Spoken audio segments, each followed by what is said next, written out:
Hello, my name is Barbara Bryant, and I am the president of Navigation Games, a nonprofit dedicated to orienteering-based education. The first step in environmental education is to get kids outside, having fun and building awareness of their surroundings. Navigation Games uses map-based activities to engage children in outdoor play and environmental awareness. In this presentation, we will share a progression of hands-on orienteering lessons and games suitable for students of all grades. First, let's talk about orienteering. Orienteering is a sport with national and international governing bodies.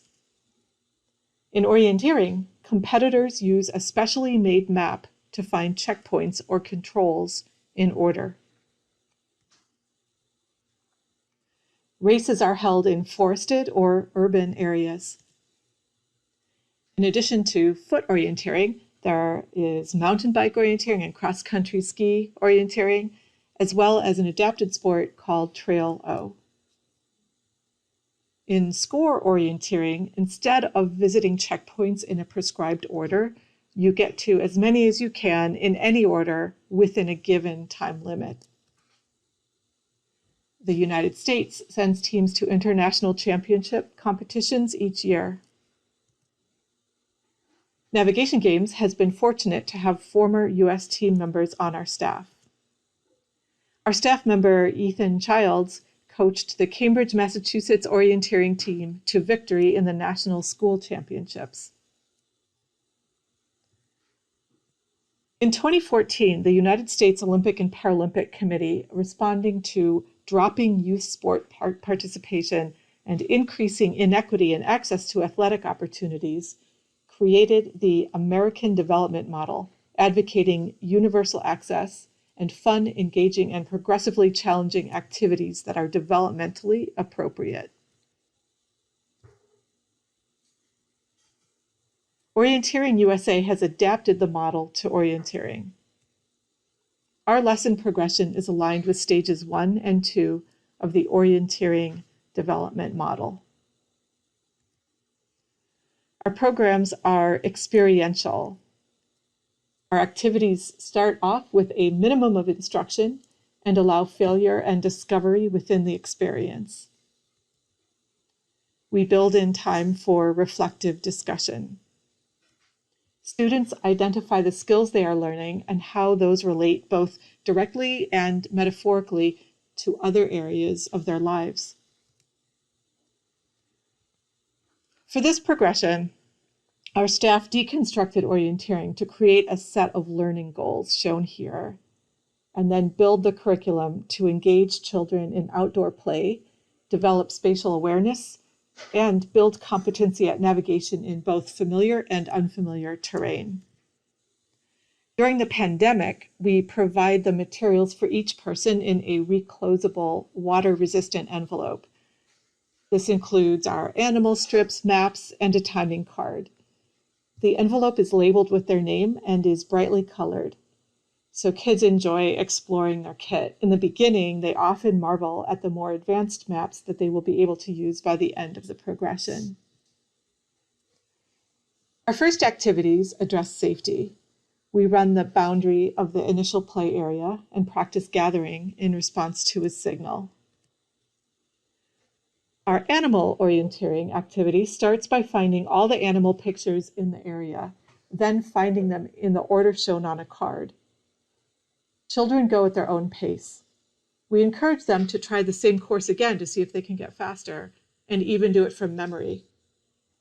Afterward, we talk about what happened, eliciting observations and remembering where things are and landmarks. We talk about how you get to know other places in your life. Early on, the kids learn how to check that they visited controls in the correct order, using either electronic timing or a manual method. This self-assessment is used in multiple activities and frees staff up to teach. After doing several animal courses, the students draw a map. They examine each other's maps and talk about them. We orient the maps to our surroundings. We play a series of games to find objects, practice giving directions, and work with others. We relate very simple maps to objects laid out in a pattern on the ground. We practice orienting the maps correctly. Our next step is to move to a geometric layout of checkpoints. First, we play animal orienteering again, finding the animals in order. And then, after a couple of rounds of animal courses, we pause and have the children fix mistakes on a map of the controls. Then the children each get their own map, showing the control locations along with animal stickers or magnets. They place the animals on the map from memory and compare their answers with other students. Now we introduce a map of the geometric pattern of cones. Kids do courses with the map, and then in the middle of their course, we blow a whistle. They freeze, and we check whether their maps are oriented. At this point, the children have gone through the first progression, and we haven't touched a compass. While a compass is a useful tool to keep your map oriented in unfamiliar terrain, we believe that it is not helpful in the early stages of teaching map navigation to children. Instead, kids explore to build a mental map, followed by relating that mental map to a paper map. Our progression continues with the introduction of pictorial representations and standard orienteering maps. Games develop map navigation skills and reinforce keeping your map oriented. The progression can be taught on school grounds or nearby parks. It's great to have the opportunity to get to forested terrain, but a lot can be done without traveling far. In our starting city of Cambridge, Massachusetts, we found multiple routes to teach our progression to children.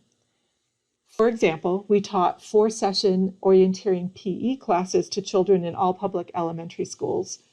We provided intensive team building for classes and whole grades.